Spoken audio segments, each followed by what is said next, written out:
పాండవులు ఎన్నో కష్టాలను ఓర్చుకుంటూ అడవుల వెంబడి సంచరించసాగారు. వారు మార్గంలో వ్యాస మహర్షిని దర్శించి ఆశీర్వాదాలు పొందారు.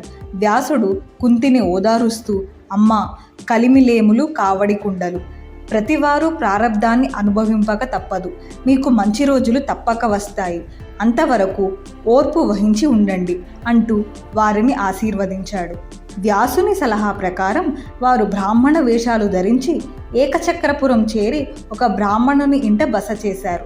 ప్రతిరోజు భిక్షాటన చేసి తెచ్చిన ఆహారాన్ని కుంతి 2 సమభాగాలు చేసేది. ఒక భాగం భీమునికి, రెండో భాగం తనకు, ఇతర సోదరులకు. తోడేలు ఆకలి గల భీమునికి భిక్ష ద్వారా లభించే ఆహారం సరిపోయేది కాదు. అతడు రోజురోజుకు చిక్కిపోతుండడం వల్ల కుంతికి ఆందోళన కలిగింది. ఒకరోజు వారందరూ భిక్షకు వెళ్ళగా భీముడు తన తల్లితో ఉండిపోయాడు. అప్పుడు వారి ఇంటి యజమాని బిగ్గరగా రోదించడం విన్నారు. విషయమేమిటో కనుక్కోవడానికి కుంతి లోనికి వెళ్ళగా బ్రాహ్మణుడు, అతని భార్య, 2 బిడ్డలు పరస్పరం కౌగిలించుకుని ఏడుస్తున్నారు. కుంతి వారిని ఓదార్చి వారి ఏడ్పుకు కారణం అడిగింది. అప్పుడు ఆయన ఇలా అన్నాడు: ఈ నగరం బకాసురుడనే రాక్షసుని ఆధీనంలో ఉంది. ఒకరోజు అతడు అడవిలో నుండి వచ్చి నగరంలో విచ్చలవిడిగా మానవులను చంపి నగరాన్ని సర్వనాశనం చేయసాగాడు. చివరకు రాజు పారిపోయాడు. అప్పుడు ప్రజలందరూ ఆ రాక్షసుని వద్దకు వెళ్ళి ఒక ఒప్పందం చేసుకున్నారు. ఈ ఒప్పందంతో రాక్షసుడు నగరానికి వచ్చి ప్రజలను నాశనం చేయటం మానివేశాడు. దానికి బదులుగా ప్రజలు ప్రతిరోజు అతనికి ఒక ఎద్దుల బండి నిండుగా ఆహారం పంపేవారు. అతడు ఆ ఆహారంతో పాటు బండిలో వచ్చిన వానిని కూడా తినేవాడు. ఈరోజు ఆహారం పంపవలసింది నా వంతు. మాలో ఒకరు వెళ్ళి తీరాలి. అందుకే ఈ రోదన. కుంతి లోనికి వెళ్ళి భీమునితో సంప్రదించి ఆ బ్రాహ్మణునితో, అయ్యా, మీరు ఏడవకండి. నాకు 5 పుత్రులున్నారు. వారిలో ఒకరు రాక్షసునికి ఆహారం తీసుకువెళుతారు అన్నది.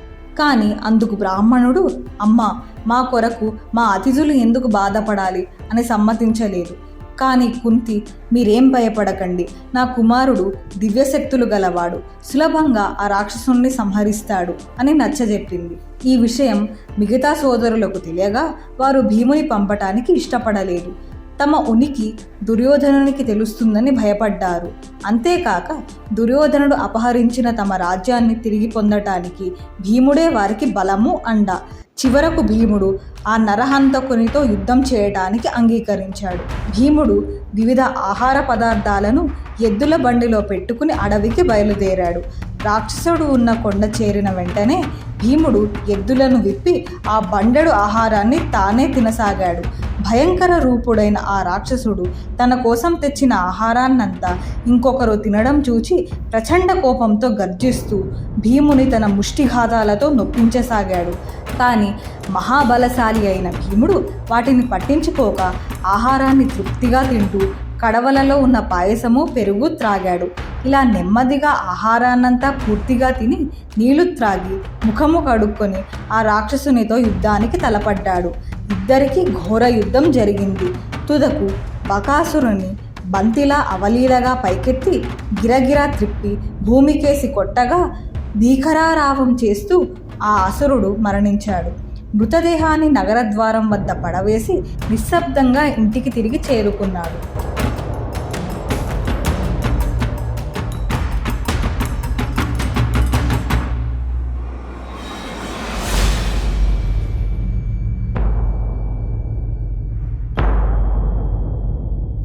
మరుసటి ఉదయం నగరద్వారం ముందు పడి ఉన్న బకాసురుని కళేబరాన్ని చూడడానికి నగర ప్రజలందరూ తరలివచ్చి ఆనందంతో గంతులు వేయసాగారు.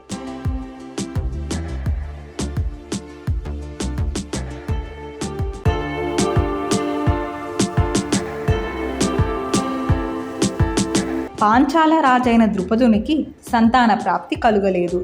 ద్రోణుడు తనకు చేసిన అవమానంతో ప్రతీకారం తీర్చుకోవడానికి తగిన పుత్రుని కోసం ఒక ఋషి సలహా మేరకు యజ్ఞం తలపెట్టాడు. యజ్ఞంతో పుత్రుడు కలగాలని, అతని ద్వారా తనకు కలిగిన అవమానానికి ప్రతిక్రియ చేయాలని ఆశించాడు. యజ్ఞం పరిసమాప్తి సమయంలో అందులో నుంచి తేజోవంతుడైన ఒక పురుషుడు ఉద్భవించాడు. అతడు అగ్నిజ్వాల వలె వెలుగుతున్నాడు. అదే సమయంలో ఆకాశవాణి, అగ్నిశిఖలా వెలుగుతున్న ఈ యువకుడు నీ కుమారుడు. ఈతనికి దృష్టద్యుమ్నుడు అని పేరు పెట్టు. కాలక్రమంలో ఈతడు ద్రోణునిపై ప్రతీకారం తీర్చుకుంటాడు అని పలికింది. తర్వాత అగ్నిగుండంలో నుండి అపురూప లావణ్యం గల ఒక కన్య కూడా ఉద్భవించింది. ఆమెకు కృష్ణ అని పేరు పెట్టారు. ఆమె ద్రుపదుని కుమార్తె కావడం వలన ద్రౌపది అని పిలువబడింది. ద్రుపదుడు పరమానంద భరితుడయ్యాడు. పాండవులు ఏకచక్రపురంలో ఉన్నప్పుడు ద్రుపదుడు ద్రౌపదికి స్వయంవరం చాటించినట్లు విన్నారు. తల్లి సమ్మతితో వారు బ్రాహ్మణ వేషంలో ఇతర బ్రాహ్మణులతో కలిసి పాంచాల దేశానికి బయలుదేరారు. స్వయంవరంలో పాల్గొనటానికి చాలా దూరం ప్రయాణం చేసి అలసిపోయిన పాండవులు ఒక కుమ్మరి ఇంటిలో బస చేశారు. తర్వాత సుందరంగా అలంకరింపబడ్డ పట్టణం చూడడానికి బయలుదేరారు. కన్నులకు వీణులకు విందుగొలిపే సంగీతము, నృత్యము, క్రీడలు 14 రోజులు జరిగాయి. స్వయంవరం రోజున బ్రాహ్మణ వేషాలలో ఉన్న పాండవులు బ్రాహ్మణుల మధ్య వెళ్ళి కూర్చున్నారు. ఆ స్వయంవరంలో ఎన్నో చోట్ల నుండి వచ్చిన ఎంతోమంది యువరాజులు ఆసీనులై ఉన్నారు. వారిలో దుర్యోధనుడు, కర్ణుడు, శ్రీకృష్ణుడు కూడా ఉన్నారు. మంటపమంతా నిండిపోయింది.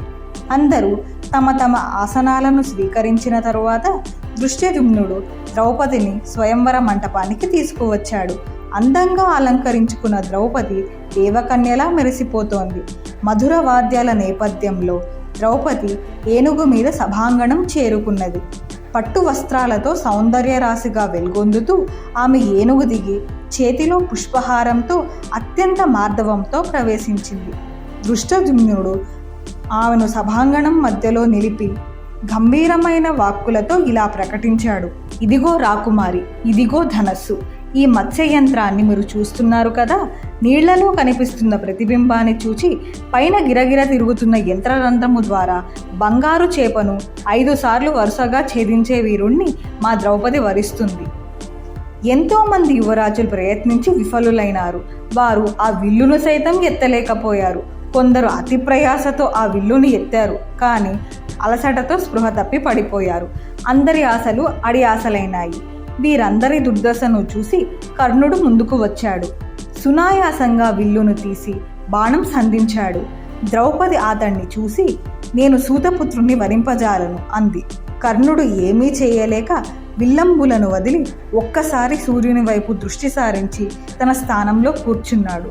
తర్వాత శిశుపాలుడు, జరాసంధుడు, శల్యుడు, దుర్యోధనుడు, ఇతర మహారాజులందరూ ప్రయత్నించి విఫలులయ్యారు.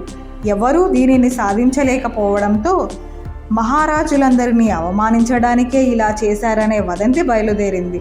అప్పుడు విద్యుత్తీ గల బ్రాహ్మణుల మధ్య నుండి అర్జునుడు లేచి క్షణంలో ఆ విల్లును సునాయాసంగా ఎత్తి మానసికంగా శ్రీకృష్ణుని ప్రార్థిస్తూ 5 బాణాలను వరుసగా వదిలి అవలీలగా మత్స్య యంత్రాన్ని ఛేదించాడు. ఆ బాణ వేగానికి యంత్రం కూడా నేలపై పడింది. అర్జునుని అంగసౌష్ఠవము చూసి ద్రౌపది సమ్మోహితురాలైంది. ఆమె వయ్యారంగా నడుస్తూ వరమాలను అర్జునుని కంఠంలో వేసింది. సమావిష్టులైన యువరాజులందరూ ఆ అవమానాన్ని సహించలేక ద్రుపదునిపై లేచారు. కానీ భీమార్జునులు వారినందరినీ ఎదుర్కొని నిర్వీర్యులుగా చేసి ద్రౌపదితో సహా పాండవులందరూ తాము నివసించే కుమ్మరి ఇంటికి వెళ్ళారు. సోదరులందరూ ఇంటి బయట నుండి సంతోషంతో అమ్మా, మేము నీకొక బహుమతి తెచ్చాము అన్నారు. కుంతి అందరూ సమంగా పంచుకోండి అంది. వారు తెచ్చిన బహుమతి ఎలాంటిదో ఇంటి లోపలున్న ఆమెకెలా తెలుస్తుంది? కానీ ద్రౌపదిని చూచిన వెంటనే ఆమె తన మాటలకు పశ్చాత్తాపపడింది. కానీ తన భావములను తెలుపకుండా లోపలికి రామ్మ, ఈ ఇంటిలోకి నీకు స్వాగతము అన్నది. ద్రౌపది కుంతీదేవికి నమస్కరించింది. తల్లి మాట ప్రకారం 5గురు ద్రౌపదిని వివాహం చేసుకోక తప్పలేదు. ఆ సమయానికి కృష్ణ బలరాములు అక్కడికి చేరుకున్నారు. కుంతీదేవి శ్రీకృష్ణుని తండ్రి వసుదేవుని చెల్లెలు. అందువలన కృష్ణునికి కుంతి మేనత్త అవుతుంది. పాండవులకు శ్రీకృష్ణుడు ఆప్త బంధువు అయ్యాడు. స్వయంవరంలో వారిని చూచినప్పుడు ఆప్త బంధువులుగా గుర్తించామని బలరాముడు అన్నాడు. వారు పాండవులను ఆశీర్వదించి వెళ్ళిపోయారు. ద్రౌపది ఉదంతం ఈ విధమైన వివాహానికి అనుజ్ఞ కాదు. తెలియక చేసిన ఎట్టి పరిస్థితులలోనైనా సత్యాన్ని పాటించడమే దీనిలోని నీతి. పాండవులకు తెలియకుండా దృష్టద్యుమ్నుడు వారిని వెన్నంటి కుమ్మరి ఇంటికి వెళ్ళాడు. అచ్చట కుంతితో వారి సంభాషణను విన్నాడు. తర్వాత బలరామకృష్ణులు వారితో మాట్లాడిన పలుకులు విని వారు ఎవరో కాదని పంచపాండవులని తెలుసుకుని ఎంతో ఆనందిస్తూ తన తండ్రికి ఈ శుభవార్త చెప్పడానికి వేగంగా వెళ్ళాడు. ద్రుపదుడు కూడా ఆనందించాడు. తక్షణం రాజమర్యాదలతో కుంతిని పాండవులను ఆహ్వానించమని ఆజ్ఞాపించాడు. ద్రుపదుని ఆహ్వానంపై పాండవులు కుంతి రాజభవనం చేరుకున్నారు. కానీ పాండవులందరూ కలిసి ద్రౌపదిని వివాహం చేసుకోవటం ద్రుపదునికి ఇష్టం లేదు. ఆ సమయంలో వ్యాస మహర్షి అక్కడికి వచ్చారు. అప్పుడు వ్యాస మహర్షి ద్రౌపది తన పూర్వజన్మలో శివుని ప్రార్థించి 5 సార్లు తనకు మంచి భర్త కావాలని కోరుకుంది. అందువలన ద్రౌపది ఈ పంచపాండవులను పరిణయమాడటంలో దోషం లేదు అన్నాడు. ఈ విధంగా సమస్య చిక్కు వీడిపోయింది. ఆ ప్రకారమే ద్రౌపది పంచపాండవుల వివాహం మహాత్ముడైన ధౌమ్యుని ఆధ్వర్యంలో జరిగింది. ద్రుపదుడు అనేక ధన కనక వస్తు వాహనాదులను దాసదాసీ జనాలను పాండవులకు బహుకరించాడు. కుంతీదేవి కులవధువైన ద్రౌపదిని అమ్మా సుఖంగా ఉండు, భర్తలను భక్తితో పూజించు, అతిథి అభ్యాగతులను ఆదరంతో ఆదరించు అని దీవించింది.